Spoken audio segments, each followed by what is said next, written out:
Jæja vinir, komið sæl. Í dag ætla ég að halda áfram með það sem ég var að fjalla síðast. Ég ætla nú að rifja aðeins upp það sem ég var að tala síðast líka. Svo séu ekki alveg græn varðandi það sem ég var að segja. En það sem ég var að tala síðast var það sem ég kallaði tímalína Guðs. Og það sem ég var að benda ykkur á að það ýmislegt að finna í Biblíunni sem að bendi til að eins og Guð skapaði heiminn á 7 dögum og að það var 1 dagur sem 1000 ár í augum Guðs. Að þá hafði Guð 7000 ára áætlun með þennan heim. Það sem ég var að tala síðast. Og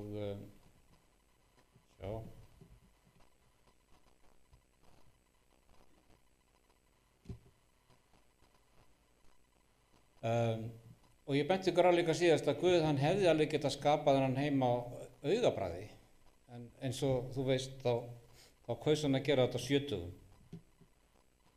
Guð markaði á ásettu ráði 7 daga fyrir 7 tiltekna sköpunar atburði og það ástæði fyrir því að Guð skapaði ekki aðeins 7 daga fyrir sköpunina, heldur einnig fyrir því að hann valdi sérstaklega að gera það sem hann gerði á hverjum degi fyrir sig.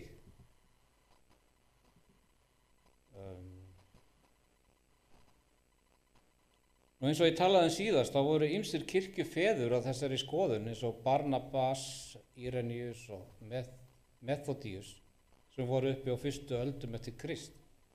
Þeir voru allir á þeirri skoðun að Guð hefði 7000 ára áætlun fyrir þennan heim. Þeir gætu hafa fengið þessa hugmynd til dæmis úr Salmi 90, vers 3 og 4, þar sem segir: Þú lætur manninn hverfa aftur til duftsins og segir: Hverfið aftur þér mannanna börn, því að 1000 ár eru í þínum augum sem dagurinn í gær, þegar hann liðinn, já eins og næturvaka. Eins og við sjáum þá tengir þetta vers, það tengir 1000 ára tímabil sem einn dag. Og svona virka sköpunarsagan sem spádómur. Ég kom inn á þetta líka síðast, en ég ætla kannski að bæta það aðeins við hérna líka. Það dagur 1 frá árinu 0 í Biblíunni til ársins 1000 í Biblíunni. Á fyrsta degi sköpunarinnar var ljós og myrkur aðskilin.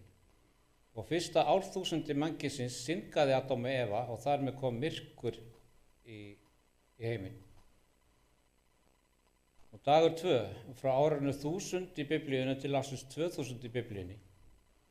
Og eins og ég sýndi ykkur fyrir viku og þá tengdi Pétur Nóaflóðið við dag 2.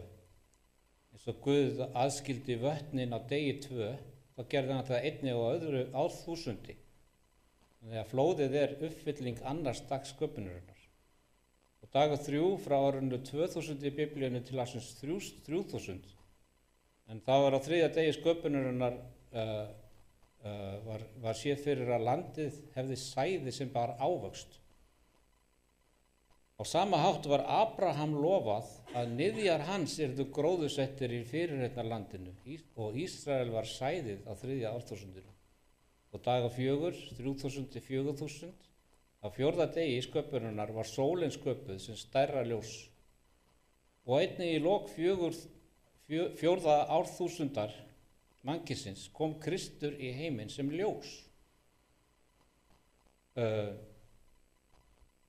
Og dagur 5 frá árinu 4000 til 5000, á 5. degi sköpunarinnar fiskar og fuglar og dýr skapað og þeim fyrirskipað að margfaldast alla jörðina.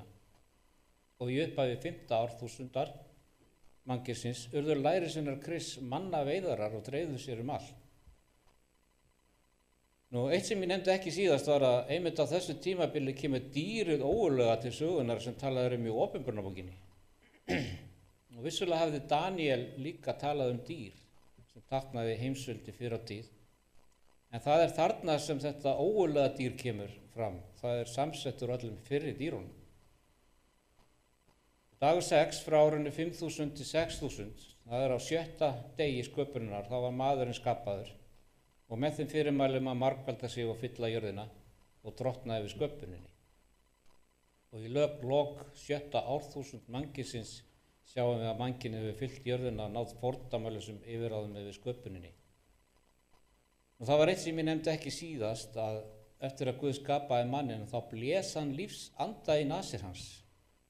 Eins það að við erum að bíða eftir því að Guð úthelli anda sínum á sérstakan hátt nú, á þessu tímabili sem að við lifum á. Og dagur 7 frá árinu 6000 í Biblíunni til 7000, það spádómurinn hvíldardaginn. Á 7. degi sköpunarinnar skapaði Guð ekki, heldur hvíldist. Og við munum vera með Guði á himnum í 1000 ár. Og eitt mjög mikilvægt sem ég talaði síðast var fagnaðar árið, eða jubilí, sem var á 50 ára fresti. Þannig sýndi ég ykkur síðast að við getum nota töluna 51 í túlkun á ýmsum textum í Biblíunni. Og við þurfum að hafa það í huga, því ég mun nota það hérna í framhaldinu, talsvert. Þessi tala 50 sem tala fagnaðarársins. Þannig að nú getum við haldið áfram og nú langar mig að sýna ykkur spádóm sem falin í 1. Mósebók 6:3, en það segir: Andi minn skal ekki ævilega búa í manninum, með því að hann einnig hold, veri dagar hans nú 120 ár. Nú orðið búa hér í upprunalega textanum merkir að ríkja yfir eða berjast eða dæma. Guð segir að hann muni ekki berjast við mannin að eilífu, heldur aðeins í 120 ár.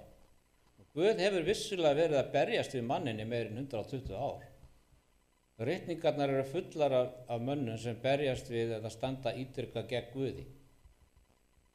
Maðurinn enn að berjast við Guð. Guð hættir ekki að berjast við mannin við flóðið. En við sjáum að Guð setti tímamörk á að berjast við mannin og dagar okkar eru sagðir vera 120 ár.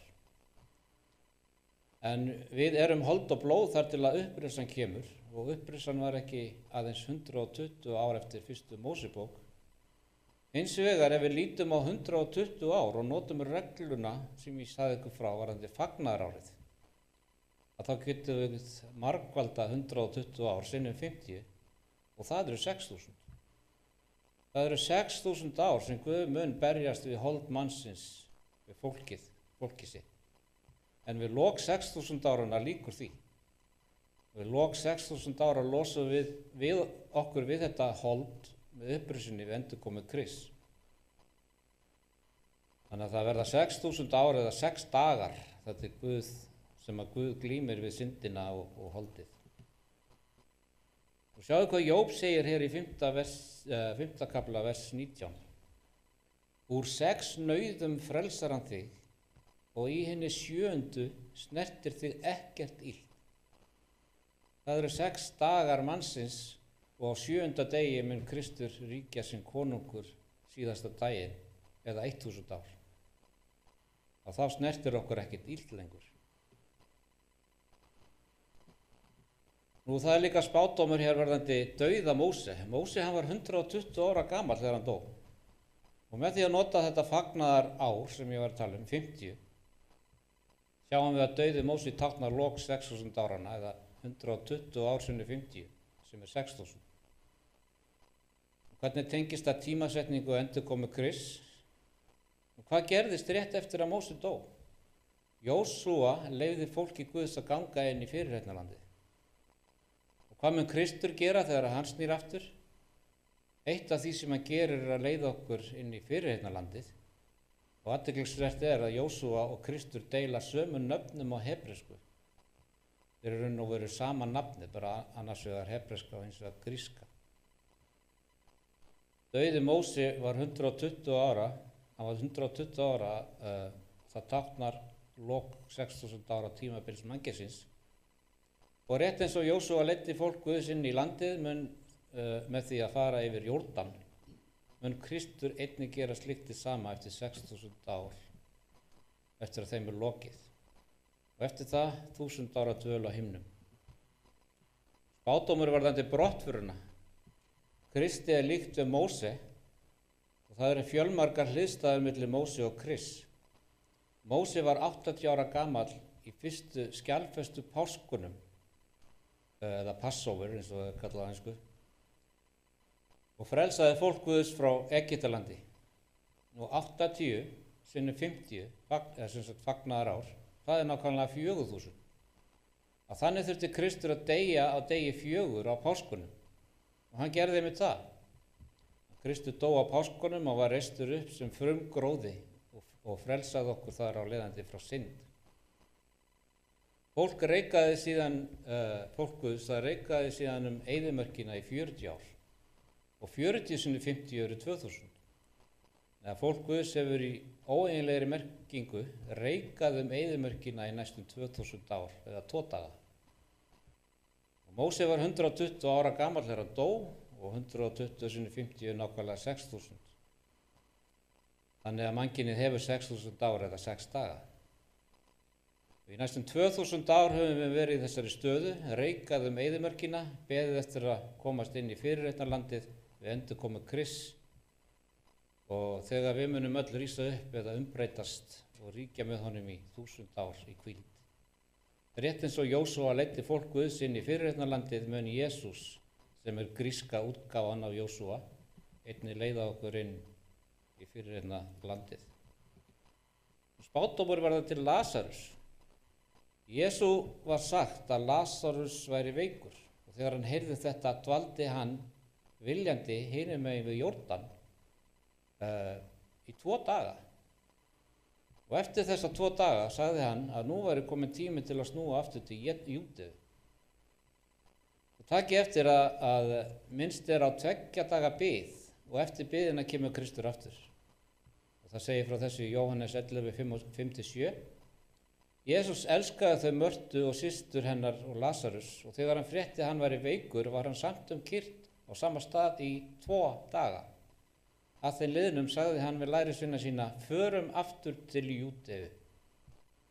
Dvöl Krists hinum megin við Jórdan alveg eins og 40 árin í eyðimörkinni áður en Jósúa leiddi Ísrael yfir Jórdan inn í fyrirheitnarlandið. Og með því að nota fagnaðarásregluna myndi 40 árin í eyðimörkinni hjá gyðingum vera 2000 ára ár og þarna eru líka 2 dagar, talað 2 daga. Og upprissan einnig táknuð hér að nota dag sem 1000 ár sem myndi gefa í skyn 2000 ára frestun fyrir komu hans. Og þegar Kristus snýr aftur verður upprissa á þeirri stundu sem við erum söfnuð saman og tekin burt. Þegar Kristur reisti upp Lasarus eftir 2 daga, þá endurspeglaði það upprissuna sem á sér stað eftir að Kristur hefur frestað komu sinni 2 daga. Sjá hér í versi 43 og 44. Að svo mæltu hrópaði hann hárri röddu, Lasarus kom út, og hinn dáni kom út vafinn líkblæjum og á fótum og höndum með sveitadúk bundinn andlitið. Og Jesús sagði við þá, leysið hann og látið hann fara. Lasarus hann táknar ekki aðeins upprissuna eftir 2 daga og endurkomu Krists, heldur táknar Lasarus einnig daginn þegar við erum leyst undan synd og dauða. Að minnast á að leysa hann og láta hann fara lykilatriði. Það við upprissu okkar sem við erum að eilífu leyst undan synd og dauða. Og svo hérna líka spádómur varðandi miskunnsama samverjan. Hinn kunnulega saga af miskunnsama samverjanum annað vitni endurkomu Krists eftir 2 daga. Lúkas 10:33-35. En samverji nokkur var á ferð, kom að honum og hann sá hann, kenndi hann í brjóstum hann, gekk til hans, batt sár hans og hellti í þau við smjöri og víni og hann setti hann á sinn eigin eik, flutti hann til gistihús og lét sér hann. Daginn eftir tók hann upp 2 denara, fékk gestgjafanum og mælti, látið hann og það sem þú kostar meiru til skal ég borga þér þegar ég kem aftur. Og á þessum tíma voru 2 denarar 2 daga laun. 2 daga dvöl á gistihúsi var einnig 2 daga laun. Og með því að vita það verður stærðfræðin einföld. Miskunnsami samverjinn sýndi samúð og fór síðan en mun koma aftur eftir 2 daga. Og aftur með því að nota 1 dag sem 1000 ár, jafngildir þessi 2 dagar 2000 árum. Sama hátt bauð Kristur okkur óendanlega miskunn sína og lækningu fyrir næstum 2000 árum. Hann fór síðan, en hann lofaði að koma aftur. Og hann kemur eftir 2 daga. Svo hérna spádómur föstu, Matteus 9, 13-15. Farið og nemið hvað þetta merkir. Miskunnsemi vil ég, ekki fórnir. Ég ekki komin til að kalla réttláta heldur syndara. Þá kom til hans lærisveinar Jóhannesar og sögðu: Hví föstum vér og farisegar en þínir lærisveinar fasta ekki? Jesús svaraði þeim: Hvort getur brúðkaupsgestir verið hryggir meðan brúðkaupin hjá þeim, en koma munu þeir dagar brúðkaupin verður frá þeim tekinn, þá munu þeir fasta. Og þetta áhugaverð yfirlýsing frá Jesú og hann segir skýrt að hann muni fara tíma og tengir það við það að við föstum á meðan. Jesús, hann fastaði nákvæmlega 40 daga í óbyggðinni og líklega ekki að tilviljun. Matteus og Guðspjall 4:1-2. Þá leiddi andinn Jesús út í óbyggðina og hann yrði freistað af djöflunum. Þar fastaði hann 40 daga og 40 nætur og var þá orðinn hungraður. 40 dagar og 40 nætur í eyðimörkinni, ásamt reglunni fagnaðarárið, önnur tilvísin í 2000 ár sem við föstum í eyðimörkinni. 40 sinni 50 saman sem 2000. Hve lengi höfum við verið að fasta í eyðimörkinni, í samræmi við fordæmi Krists að fasta í eyðimörkinni og beðið eftir endurkomu Krists. Við höfum verið að fasta í 40 fagnaðar ár eða 2000 ár.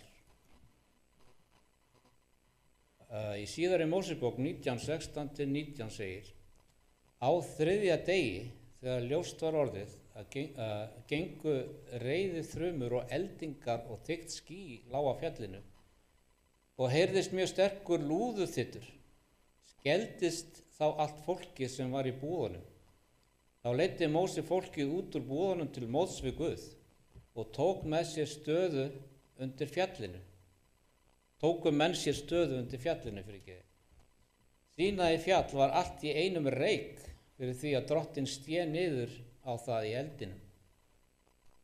Mökkurinn stóð upp af því eins og reykur úr ofni og allt fjallið lék á reiðiskjálfi og lúður þytur var æ sterkari og sterkari. Á hvaða degi var þetta? Þetta var á 3. degi. Það einmitt eitthvað, það erfitt að hunsa þessa tilvitnun í lúðrarhljóm og eldingar og þrumur sem tengist þykku skýi á 3. degi. Það sem Ísraelsmenn upplifðu þarna á 3. degi, það aðeins sýnishorn af því sem fólk Guðs mun upplifa þegar Kristur kemur á 3. degi. Og við lásum í síðustu viku að Hósea talar hvernig við verðum læknuð og reist upp á 3. degi. Og við vitum nú líka að 3. dagurinn og 7. dagurinn, það í raun og veru sami dagurinn á tímalínu Krists. 3. dagurinn 3. dagur frá fyrstu komu Krists og 7. dagurinn 7. dagurinn frá sköpuninni. Já. Og Kristur hann gerði kraftaverk á hvíldardegi við fyrstu komu sína. En hversu margir gera sér grein fyrir því að þessi kraftaverk voru að lýsa því hvað hann myndi gera fyrir okkur á 7. degi.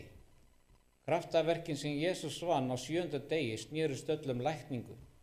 Á 7. degi læknaði Jesú tengdamóður Símonar Péturs, mann með visna hönd, mann sem fæddist blindur, lamaða konu, mann með vatnssýki, mann af illum anda, haltan mann við Betsebalaugina.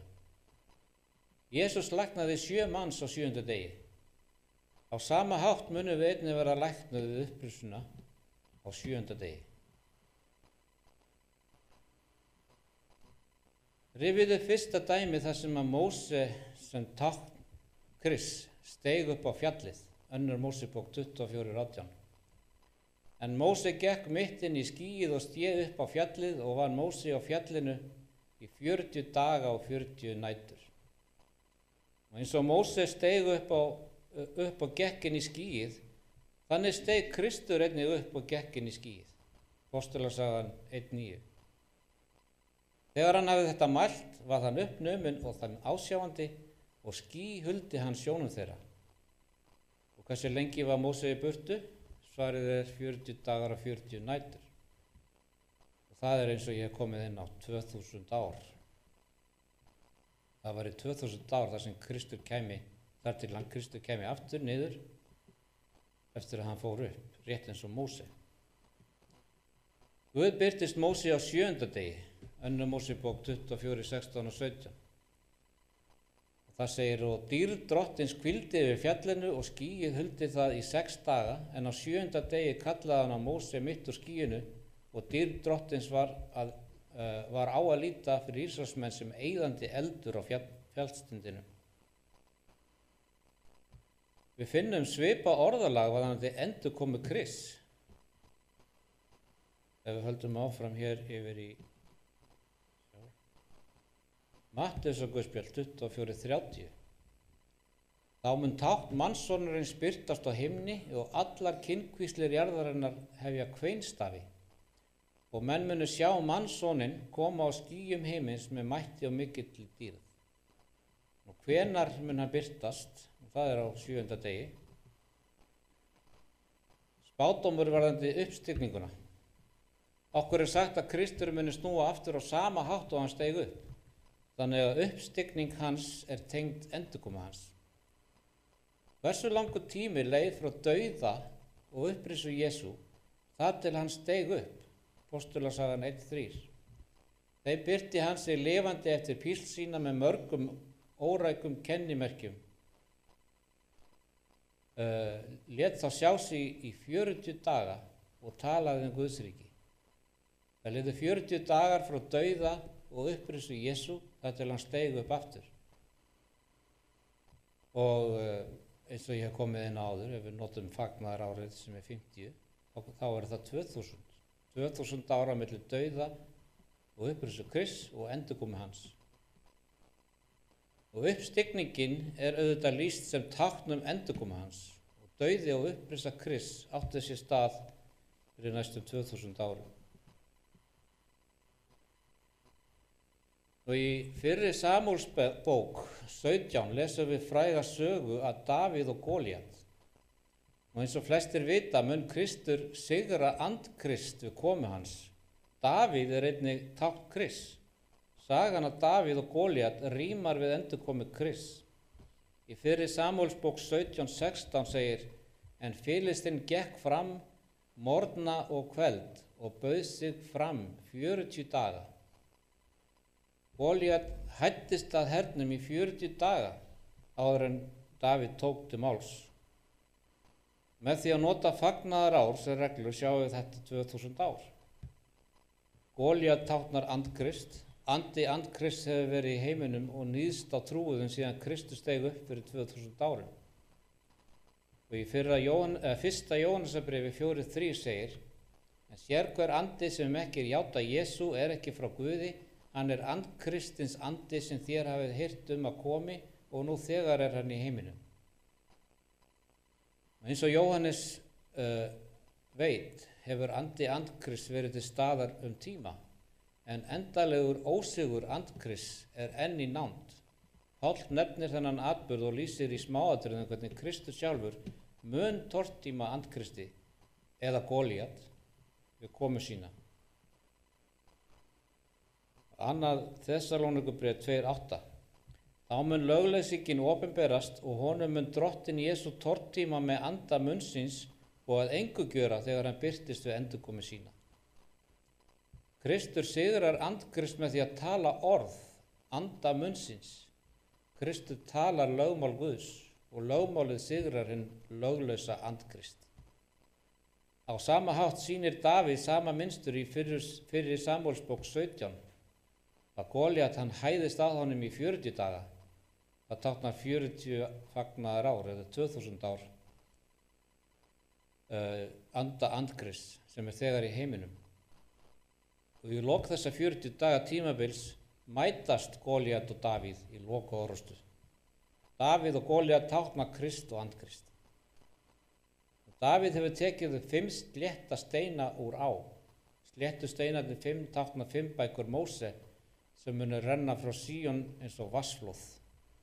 Davíð sigrar síðan Góliat með steini úr slöngu sinni og sama hátt mun Kristur sigra andkrist með orðinu sem kemur úr munni hans. Þetta bendir til þess að við munum eiga 40 fagnaðarár eða 2000 ár af anda andkrists. Eins og að mun andkristur að lokum mæta Kristi og vera tortímt af orði hans. Spádómur varðandi brúðkaupsdaginn. Með því að nota 1 dag sem 1000 ár lærum við tímasetningu brúðkaupsveislu lambsins. Rétt eins og Hósea sem ég talaði fyrir viku lýsti því yfir að þessu á 3. degi sem við munum rísa upp. Á sama hátt verður brúðkaupsveisla lambsins einnig á 3. degi sem rétt eftir 2 daga eða 2000 ár frá dauða, grefturinn og upprisu Jesú. Jóhannes 2:1. Á 3. degi var brúðkaup í Kana í Galileu. Móðir Jesú var þar. Þetta ekki tilviljun að það séu alltaf svona þessar tölur í þessum sögum. Þetta var brúðkaupsveislan þar sem Jesú breytti vatni í vín. Brúðkaupið táknar brúðkaupsveislu lambsins. Vínið táknar dóm mannsins. Það voru 6 vasskrukkur. Af hverju 6? Það táknar hvernig það eru 6 dagar eða 6000 ár sem við þurfum að líða áður en maðurinn dæmdur við endurkomu Krists. Þessar myndlíkingar virðast allar tengjast 19. kafla Opinberunarbókarinnar þar sem við sjáum fyrst mynda brúðkaupsveislu lambsins og síðan sjáum við minnst á vínþröng reiði Guðs. Opinberunarbókin 19:9. Og hann segir við mig, rita þú, sælir eru þeir sem boðnir eru í brúðkaupsveislu lambsins. Og hann segir við mig, þetta hinn sömu orð Guðs, sönnu orð Guðs.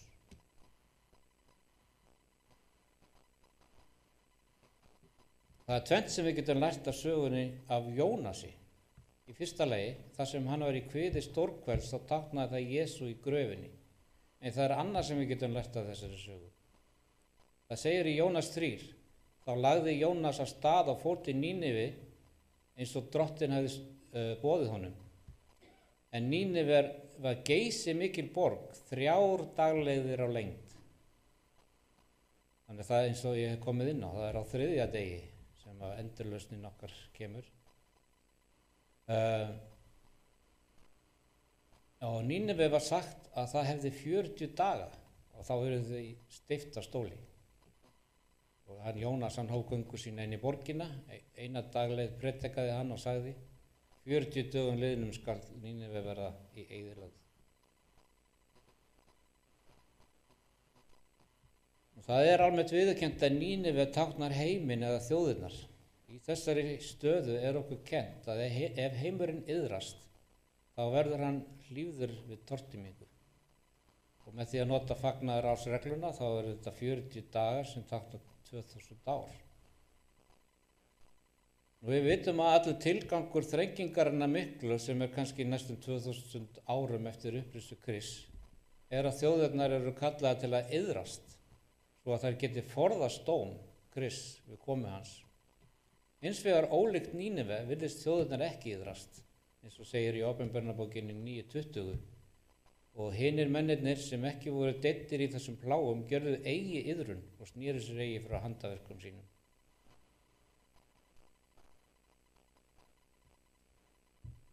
Ég ætla að klára hérna á þessari sögu af henni Ester. Við vitum það að eftir upprisuna þá erum við leidd inn í hásætis herbergið á himnum. Við verðskuldum dauða og fáum í staðinn hjálpræði frá konungnum. Opinberunarbókin 7, 9 og 10. Eftir þetta sá ég og sjá mikill múgur sem enginn gat tölu á komið af allskyns fólki og kynkjuslum og lýðum og tungum. Þeir stóðu frammi fyrir hásætinu og frammi fyrir lambinu, skrýtur hvítum skikkjum og höfðu pálmagreinar í höndum og þeir hrópuðu hárri röddu, hjálpræðið heyri til Guði vorum sem í hásettinu situr og lambinu.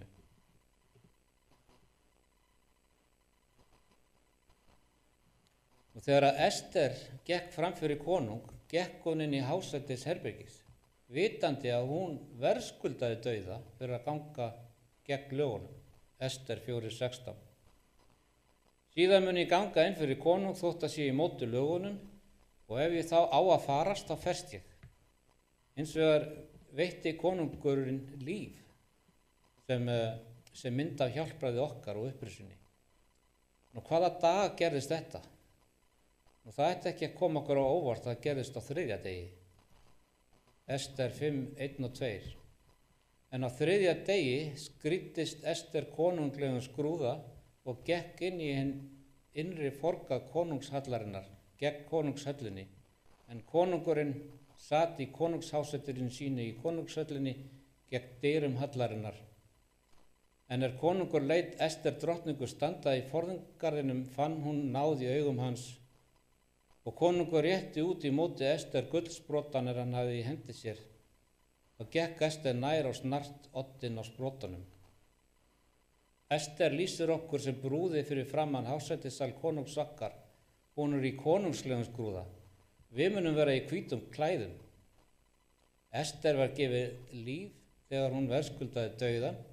Við erum veitt eilíft líf með upprisunni þótt við verðskuldum dauðan. Fyrir Ester gerðist þetta á 3. degi, fyrir okkur erum við einnig upprisun til lífs á 3. degi. Já. Og mér fannst þetta áhugavert að skoða þessar tölur alla saman og tímasetningar og hvernig jafnvel þessar sögur, dæmisögur Krists, sögur úr Gamla testamentinu allar með þessar ákveðnu tölur, og þegar að notum þessar reglur sem ég er búin að benda ykkur á, þá passar þetta allt saman svo vel, alveg fullkomlega. Ég held að þetta ætti að vera hvatning fyrir okkur að treysta því að trúa að Kristur fari skjótt að koma, og það er ekki langt eftir. Og hvort sem að við þurfum að hvíla í gröfinni einhver ár, eða hvort að við verðum svo heppin að fá að vera á meðal þeirra sem eru enn á lífi þegar hann kemur í mætti og mikilli dýrð. Það verið dásamleg stund. En ég vona að þetta hafi verið áhugavert, en ég ætla að enda á þessi dag. Takk fyrir.